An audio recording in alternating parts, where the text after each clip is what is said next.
시청자 여러분, 안녕하십니까? 2026년 4월 13일 월요일 글로벌 인사이트 시작합니다. 오늘 전 세계는 일촉즉발의 긴장감 속에 놓여 있습니다. 이슬라마바드에서 열린 미-이란 평화협상이 결국 결렬되었고, 이에 따른 에너지 시장의 요동과 각국의 긴박한 대응이 이어지고 있습니다. 네, 반갑습니다. 오늘 뉴스를 관통하는 단어는 결렬과 봉쇄입니다. 공교롭게도 과거 1979년 이란 혁명 이후의 오일 쇼크나 1980년대 유조선 전쟁 당시의 긴박함이 떠오르는 상황인데요. 역사는 반복된다고 하지만 이번에는 도널드 트럼프 대통령의 호르무즈 해협 즉시 봉쇄라는 파격적인 카드가 더해지며 그 파장이 어디까지 미칠지 가늠하기 어렵습니다. 우리나라도 대규모 추경을 확정하며 방어막을 쳤는데 오늘 이 복잡한 실타래를 하나씩 풀어보겠습니다. 네, 그럼 오늘 가장 뜨거운 감자인 중동 소식과 연결된 미국 뉴스부터 살펴보겠습니다. 트럼프 대통령이 결국 호르무즈 해협 봉쇄라는 초강수를 두었습니다. 협상 결렬 직후 나온 조치라 시장의 충격이 상당하겠는데요. 21시간 동안의 마라톤 협상이 성과 없이 끝나자 트럼프 대통령이 미 해군에 즉시 봉쇄를 명령했습니다. 이는 이란의 핵포기 약속 거부에 대한 강력한 응징이죠. 역사적으로 호르무즈 해협은 전 세계 원유 물동량의 20%가 지나는 세계 경제의 경동맥입니다. 1980년대 이란-이라크 전쟁 당시에도 이곳을 두고 치열한 공방이 있었지만 미 대통령이 직접 봉쇄를 선언한 건 차원이 다른 문제입니다. 다만 시장 한쪽에서는 소형주가 대형주를 8.5%나 앞서는 기현상이 나타나고 있는데 자본이 기술주에서 에너지와 같은 실물 경기순환주로 대거 이동하고 있다는 증거입니다. 국내 정책 면에서는 이민 정책과 관련해 주 정부와 연방 정부의 갈등이 포착되네요. 메릴랜드주 하원이 예비 승인한 공동체 신뢰법이 핵심입니다. 연방 이민세 관집 행국, 즉 ICE의 구금 요청에 지역 교정시설이 응하지 못하게 하는 법안인데요. 이는 지방자치권과 인권을 중시하는 민주당 성향주들의 전형적인 저항 방식입니다. 한편에서는 칩로이 의원이 CAIR을 테러 조직으로 지정하는 법안을 발의하는 등 보수 진영의 압박도 거세지고 있죠. 마치 남북전쟁 직전 주 권리와 연방 권한이 충돌하던 미국의 고질적인 갈등 구조가 이민과 안보라는 이슈로 재현되는 느낌입니다. 이란은 이번 협상 결렬에 대해 어떤 입장인가요? 현장에서의 승리를 강조하고 있다고요. 바게르 갈리바프 의장은 과거 전쟁 경험상 미국을 믿을 수 없었다며 책임을 돌렸습니다. 특히 주목할 점은 호르무즈 해협의 통행료를 자신들의 화폐인 리알로 받겠다고 주장한 부분입니다. 이건 단순한 통행료 문제가 아니라 달러 패권에 도전하겠다는 명백한 의지죠. 1970년대 석유 수출국 기구인 오펙이 석유를 무기로 서방을 압박했던 오일 웨폰 전략의 현대판 변주라고 볼 수 있습니다. 이란 내부 경제 상황도 심상치 않아 보입니다. 금값과 달러 환율이 폭등했다는 소식이 있네요. 협상 결렬 소식에 18캐럿 금값이 40만 토만 올랐고 달러 환율도 급등했습니다. 전쟁 공포가 시장을 지배한 겁니다. 재미있는 건 이 와중에도 고정 수입 투자 펀드로 51조 리알의 유동성이 유입됐다는 건데 불안한 상황일수록 투자자들이 안전자산이나 확정금리 상품으로 숨어드는 비토 현상이 극명하게 나타나고 있습니다. 러시아 푸틴 대통령과 페제시키안 대통령이 전화통화로 협력을 다짐한 것도 주목해야 합니다. 고립된 세력끼리의 결속, 역사적으로 대전쟁 전야에 나타나던 전형적인 진영 구축 모습이죠. 이스라엘은 이란의 미사일 공격 가능성에 대비해 비상경계에 돌입했습니다. 경제적 타격도 현실화되고 있다고요? 네, 블룸버그는 이란 전쟁의 영향으로 올해 세계 성장률이 2.9%까지 둔화될 거라 봤는데 이스라엘은 더 심각합니다. 1분기 GDP가 마이너스 9.5% 성장을 기록할 거란 비관적 전망이 나왔거든요. 1973년 욤키푸르 전쟁 당시 이스라엘 경제가 겪었던 정체기를 떠올리게 합니다. 그래서 이스라엘 정부는 조용한 혁명이라 불리는 파격적인 세제 혜택을 내놨습니다.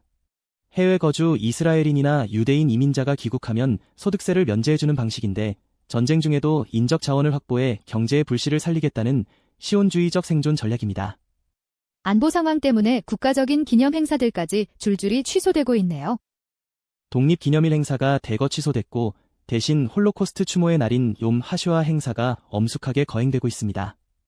터키의 에르도안 대통령이 이스라엘 지도부를 반인도적 범죄로 기소하고 미군 기지 사용을 막겠다고 위협하는 등 외교적 고립도 깊어지고 있죠.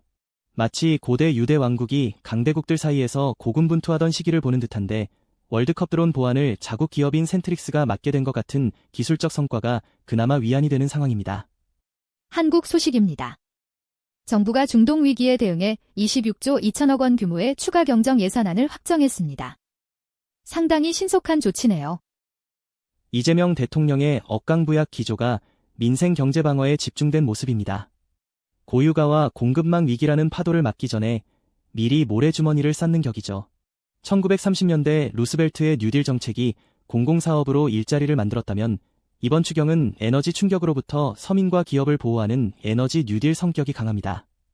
외교적으로는 이스라엘의 행동을 강하게 비판하며 마찰을 빚고 있는데 이는 실리 중심의 과거 외교에서 벗어나 인권과 보편적 가치를 앞세우는 이재명 정부 특유의 선명성이 드러나는 대목입니다. 경제지표 면에서는 반가운 소식도 있습니다. 외국인들이 코스피에서 5조 원 넘게 사들였고 반도체 전망도 밝다면서요? 한국은행은 반도체 훈풍이 내년 상반기까지 이어질 거라 보고 있습니다. 산업의 쌀이 다시 한번 한국 경제의 버팀목이 되는 셈이죠. 기술적으로는 수자원공사의 AI 정수장 운영 기술이 베트남에 수출됐다는 소식이 눈에 띕니다. 우리 기술이 해외 현장에서 상용화된 첫 사례인데 마치 1970년대 건설 기술로 중동붐을 일으켰던 것처럼 이제는 AI 기술로 새로운 수출 시장을 개척하고 있습니다. 다만 완도 화재 현장에서 소방관 2분이 순직하시고 산업재해와 소년범죄 문제가 계속되는 점은 우리 사회가 해결해야 할 뼈아픈 숙제입니다. 중국은 시진핑 주석이 직접 나서서 안정과 교류를 강조하고 있습니다. 특히 대만과의 관계 개선 의지가 돋보이네요. 네, 국민당 정념은 주석과의 회담 이후 발표된 10가지 조치가 파격적입니다. 상하이 주민의 대만 자유여행을 재개하고 진먼도와 마쭈도에 물과 전기를 공급하겠다는 구상인데요. 이건 과거 송나라가 변방국들과 무역을 통해 평화를 유지하던 교역을 통한 안정 전략과 흡사합니다. 정치적 전제를 두지 말라는 대만 정부의 비판도 있지만 민간 교류를 통해 미국의 영향력을 희석하려는 중국의 의도는 명확해 보입니다. 경제적으로는 자본시장에 대한 대대적인 수술에 들어갔다고요? 신국구조 시행 2주년을 맞아 상장사의 90%가 이익을 기록하는 등 성과가 나오고 있습니다. 특히 광저우자동차그룹이 발표한 100% 국산 칩 기반의 지능형 전기차는 기술 자립에 대한 중국의 집념을 보여주죠. 1분기 철도 투자에만 1,379억 위안을 쏟아부은 것도 눈여겨봐야 합니다. 19세기 미국이 대륙횡단철도로 국가통합과 경제도약을 이룬 것처럼 중국도 고속철도를 통해 내수 시장을 하나로 묶으려 하고 있습니다. 아랍에미리트 왕세자 초청과 핑퐁 외교 55주년 기념은 미국과의 갈등 속에서도 외교적 숨통을 틔우려는 행보로 보입니다. 일본은 자민당 창당 70주년을 맞았습니다. 고이치 총리가 헌법 개정을 전면에 내세웠네요. 고이치 총리의 연설은 보통 국가화를 향한 일본 우익의 오랜 염원을 담고 있습니다. 자유와 민주주의를 잇겠다는 명분 아래 헌법 개정을 핵심 과제로 꼽았는데 이는 전후 평화 헌법 체제를 벗어나겠다는 선언입니다. 특히 외교청서에서 중국의 지위를 중요한 이유들로 격화시킨 점이 의미심장합니다. 19세기 메이지 유신 당시 타라 입구, 즉 아시아를 벗어나 서구로 가겠다는 기조가 21세기식으로 변주되어 나타나는 듯합니다. 반도체와 AI 분야에서는 국가적 총력전을 펼치는 모습입니다. 라피더스에 6,315억 엔을 추가 지원하기로 한 건 반도체 왕국의 영광을 되찾겠다는 의지죠. 소프트뱅크 등 4개사가 일본산 AI 개발을 위해 손을 잡은 것도 주목해야 합니다. 과거 소니와 파나소닉이 세계 시장을 휩쓸던 시절의 향수를 넘어 디지털 주권을 지키겠다는 겁니다. 한편 미군 기지 반환 30주년을 맞아 오키나와 현지의 반발이 거센데 이는 안보와 지역 민심 사이에서 균형을 잡아야 하는 일본 정부의 해묵은 고민을 잘 보여줍니다. 짧은 단신들도 정리해 보겠습니다. 영국이 차고스 제도 양도 협정을 중단했다고요?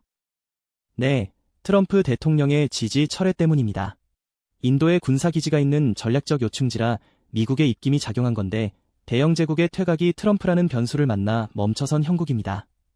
대신 영국은 유럽연합 단일 시장 규칙을 채택하며 경제적 실리를 챙기려 하고 있습니다. 한편 수단은 내전 3주년을 맞았는데 2,100만 명이 식량 위기에 처한 무덤의 도시로 묘사될 만큼 비극적인 상황입니다. 국제사회의 배제에 항의하며 주권을 강조하고 있지만 상황은 녹록지 않습니다. 아일랜드에서는 유류세 시위가 극적으로 타결됐다는 소식입니다. 미홀 마틴 총리가 5억 500만 유로 규모의 지원책을 내놓으며 시위대를 달랬습니다.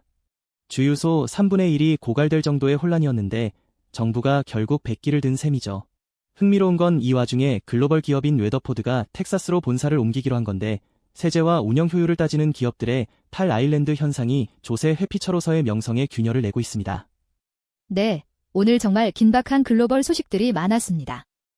박 작가님, 오늘 하루를 정리하는 한 줄 평 부탁드립니다.